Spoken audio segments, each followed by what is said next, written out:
અમરેલી જિલ્લાનો દરિયો કાંઠો ગણાતા જાફરાબાદ સિયારબેટ ચાચ બંદર એટલે દરિયામાં રહીને રોજગારીનું સ્થાન. ચોમાસાની ઋતુમાં દરિયામાં માછીમારી પ્રતિબંધિત હોવાથી વેકેશન સમયગાળો ગણાય છે.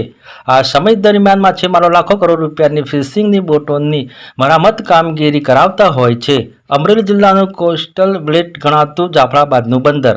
જાફરાબાદ સિયારબેટ ચાચ બંદર સહિતના દરિયાઈ ખેડૂતો માછીમારી કરીને પોતાનું જીવન નિર્વાહ કરતા હોય છે. જ્યારે ચોમાસાની ઋતુ દરમિયાન સરકાર દ્વારા દરિયામાં માછીમારી પ્રતિબંધિત હોવાથી જાફરાબાદ પંથકની 700 જેટલી બોટો કિનારે લગરેલી જોવા મળી રહી છે. આ વેકેશન દરમિયાન માછીમારી વ્યવસાય સાથે સંકળાયેલા ખારવા અને કોળી સમાજના માછીમારો પોતાની બોટોને રિનોવેશન કામગીરી હાથ ધરતા હોય છે. નવી બોટો તૈયાર થતી હોય છે. બોટોમાં લાંબા સમય સુધી ફિશિંગ કરેલી માછલીઓ બેટમાં સલામત રહી શકે તેવા કોલ્ડ સ્ટોરેજ, માછીમારી કરવાની જાળીઓ રિપેરિંગ સહિતની બોટોની નાની મોટી કામગીરી પૂરી કરતા હોય છે. વેકેશન દરમિયાન ખલાસીઓએ જણાવ્યું કે બોટો રિપેરિંગ સાથે ચોમાસામાં માછીમારોના લગ્ન પ્રસંગો અને વ્યવહારિક કામો પૂર્ણ કરીએ છીએ. હાલ 150 થી 200 જેટલી બોટોમાં સમરકામ ચાલી રહ્યા છે. સરકાર 15 ઓગસ્ટથી પરવાનગી આપશે એટલે કિનારે બોટો ફરી દરિયા ખેડવા જશે અને માછીમારોનો વ્યવસાય ફરી ધમધમતો થશે. વિશેષ રિપોર્ટ સંજય વાઘેલા, અમરેલી જિલ્લા બ્યુરો ચીફ.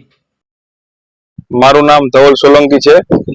અત્યારના અમારે 10 મહિના બોટું જે દરિયામાંથી જે ફિશિંગ કરીને જે આવેલી છે તેના 74 દિવસ બંધનો અમારો બંધનો સમય છે. આમાં બંધના સમયમાં અમારે બોટનું રિપેરિંગ કામ, મેન્ટેનન્સ, મશીન માટે મેન્ટેનન્સ, દોર, ચાલ સીવવાની, લગનગાળો અમારે જે આવે છે 15-20 દિવસનો વચમાં, એમ કરીને કુલ અમારે 74 દિવસ આમાં જે નીકળશે મેન્ટેનન્સમાં. પછી અમારે 15/8 એટલે કે 15 ઓગસ્ટના અમારી બોટો પાછી રવાના વિધિવત મુહૂર્ત કરી રક્ષાબંધનની પહેલા અમારે વિધિવત નારિયેળ પૂનમ કરીને અમારી બોટો દરિયામાં ફિશિંગમાં જશે. ખલાસીઓનો અમારે એક સિઝન એટલે કે 8 મહિનાની સિઝનના બાંધેલા હોય એનો અમારે હમણાં ચાલી બધી અંધાઈ જાય પછી એનો હિસાબ કરી એને છૂટા કરી નવેસરથી નવા માણસો બાંધવાના હોય.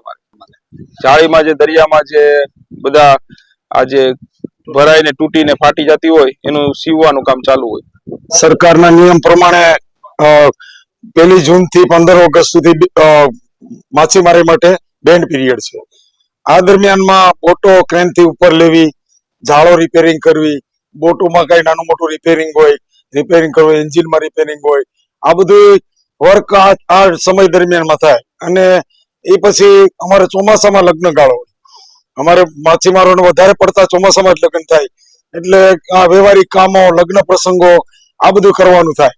આપણે જાફરાબાદ બંદરમાં 700 બોટ અને બાજુમાં પછી રાજપરા નવા બંદર એમાં 700 ઉપર, એમાં 2 બંદરો થઈને બોટો છે. એટલે નજીકમાં આપણે રાજપરા સિયારબેટ છે એની બોટો અહીંયા લગભગ 101 બોટ અહીંયા ધંધો કરે છે.